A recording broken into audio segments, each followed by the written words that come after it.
Hi, my friends. Today I want to present you a new story. Enjoy watching it.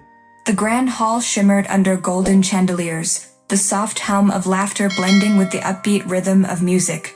Everywhere I turned, people clinked glasses of sparkling cider, fawning over Lily. My little sister, the center of attention, twirled in her ridiculous pink dress, soaking up the admiration like a sponge. It was her night, or at least it was supposed to be.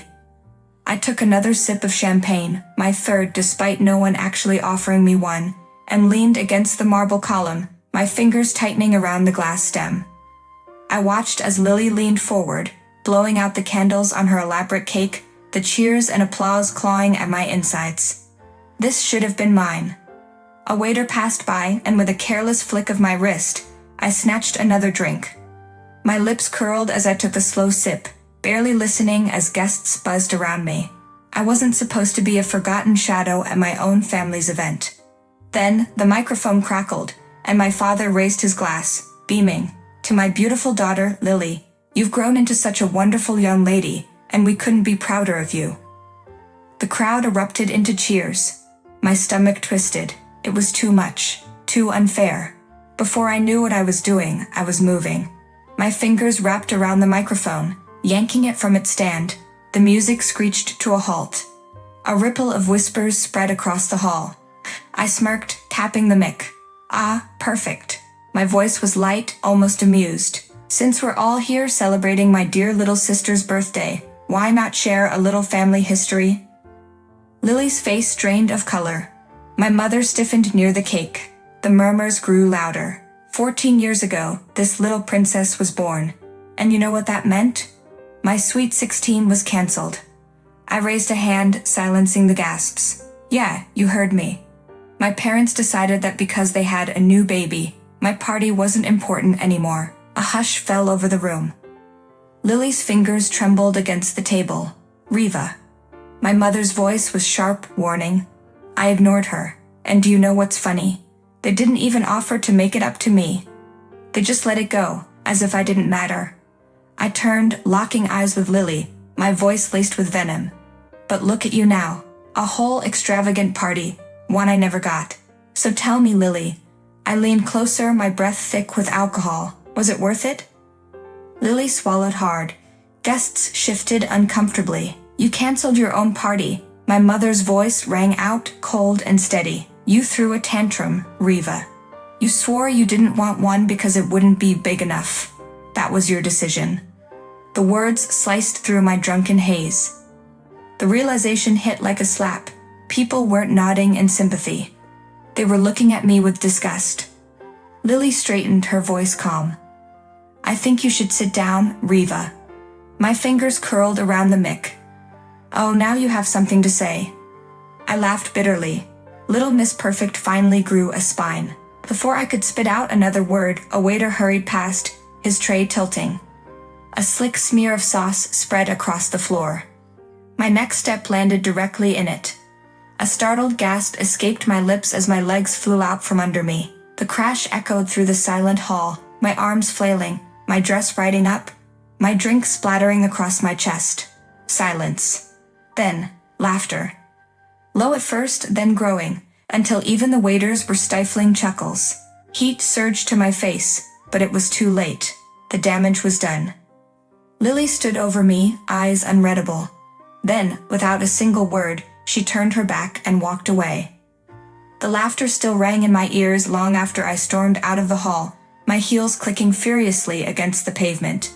My dress, once sleek and elegant, now clung to me, stained with spilled champagne and greasy sauce, humiliation wrapping around me like a second skin. I had never felt so small. Hands shaking, I yanked my phone from my purse. I needed an escape, a distraction, anything to drown out the image of Lily standing over me, victorious. My heart pounded as I scrolled through my messages, my vision blurring with a mix of alcohol and rage. Then I saw it. A text from Lennon. "You embarrassed yourself, Riva. I'm done."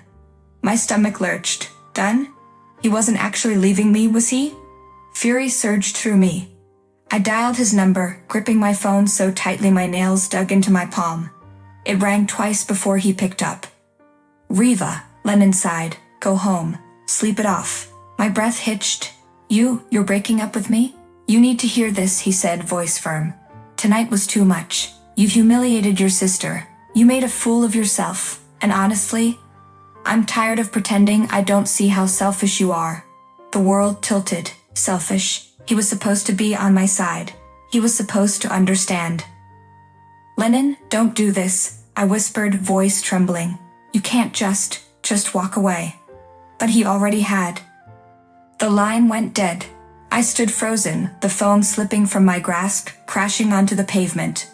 A sharp, stinging coldness spread through my chest. They had all turned against me. A wave of anger crashed over me, drowning out the shame. Fine. If they wanted a villain, I'd give them one. With trembling fingers, I opened Instagram and started typing.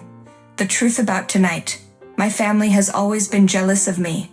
They forced me to cancel my Sweet 16, and now act like I'm the villain for calling them out. I've never been anything but mistreated, and I won't stay silent anymore. #ToxicFamily, #JusticeForm. I hit post. The morning light burned my eyes as I scrolled through the flood of comments on my Instagram post. Supportive messages poured in, but mixed within them were ones that made my skin crawl. I was at the party. You were wasted and ruined your sister's night. Stop lying. You embarrassed yourself. Own it. And the worst. One from my mother. Riva, stop this nonsense. You canceled your own party years ago. Don't rewrite history just because you regret your choices. My stomach twisted. They were all against me. I slammed my phone onto the table, my pulse pounding in my ears. Fine, if they wanted war, I'd give them one. I'd opened a new post. Funny how everyone loves to gaslight me. The truth? My parents have always favored Lily. They forced me to give up my Sweet 16 for her. Now when I finally speak up, they tried to silence me. The world should know what kind of family I really have. #betrayed, #MissStoryMatters. I pressed post and smirked. Let's see them handle that. Minutes later, my notifications exploded. Messages, likes, shares. People believed me.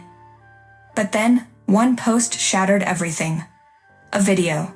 It showed me, microphone in hand, slurring my words, ranting about Lily, demanding money. Then, the moment I slipped, crashing onto the floor. Laughter, gasps, my own shriek. My hands turned ice cold. Lily had shared it with one caption. Let's hear the truth in her own words. My breath hitched. No. Comments poured in. So you were drunk and humiliated yourself. Wow, you really tried to twist this. This is embarrassing, Riva. My fingers trembled over the screen. I wanted to scream, to fight back, deny it all. Instead, I did the only thing left. I deleted my post, and for the first time in my life, I felt truly alone. I stared at the screen, my hands clammy. The video was everywhere. People I didn't even know were sharing it, laughing at me. My own meltdown, caught in perfect, humiliating clarity. I scrolled through the comments, my heart hammering. You did this to yourself. This is what entitlement looks like. You're officially the villain of your own story. My breath came in short gasps. This couldn't be happening. Then, a message from Lennon. Lennon, you've burned every bridge, Riva. I was willing to give you another chance, but this? You attacked our family online. You lied. I'm done. My throat tightened. No, he didn't mean that. He couldn't. I called him, voicemail. I texted him. No reply. Panic swelled in my chest. I needed to fix this. Now. I grabbed my phone and typed furiously. I was emotional. People twisted my words. Lily manipulated everyone against me. I'm the victim here. I hit post. Seconds later, the backlash hit like a tsunami. Still playing the victim? This is getting pathetic. Own up to your actions, Riva, you lost. And then, the final blow. Lily's next post. For those who still doubt, here's a message Riva sent me this morning. Attached was a screenshot. My own words. You'll regret humiliating me. I'll make sure everyone turns against you. My legs gave out. I collapsed onto the bed, my vision blurring. The truth was out, and this time there was no coming back. I woke up to silence. No notifications, no calls, no messages. The world had gone quiet, Not out of kindness, but out of indifference. I had become irrelevant. When I walked outside, the weight of what I had done followed me like a shadow. At the coffee shop, whispers trailed behind me. A barista barely hid a smirk when she called my name. Even strangers recognized me. At home, the final blow came. A letter from my landlord. Due to recent events, we believe it's in both parties' best interest to terminate the lease. You have 30 days to vacate. My stomach dropped. No, no, no, I whispered, clutching the paper. Then, a knock at the door. I opened it, expecting Lennon, hoping for Lennon. It was Lily. She stood there, arms crossed, face unreadable. Mom and Dad don't want to see you, she said flatly. Lennon doesn't either. I swallowed hard. I didn't mean for things to stop. Her voice was sharp. You meant everything you did, and now, you're alone, just like you wanted. Her words hit harder than I expected. The truth always did. As she turned to leave, I finally asked, "Why did you come here?" Lily glanced back, her eyes cold. "To see for myself. To know if you'd finally learned." And with that, she walked away.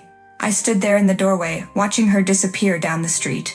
The realization settled over me like a crushing weight. There were no more excuses, no one left to blame. I had wanted attention, and now all I had was silence. Friends, what do you think of this story? Write your opinion in the comments. Would you like more stories? Don't forget to subscribe and hit the bell button so you don't miss any videos. See you tomorrow.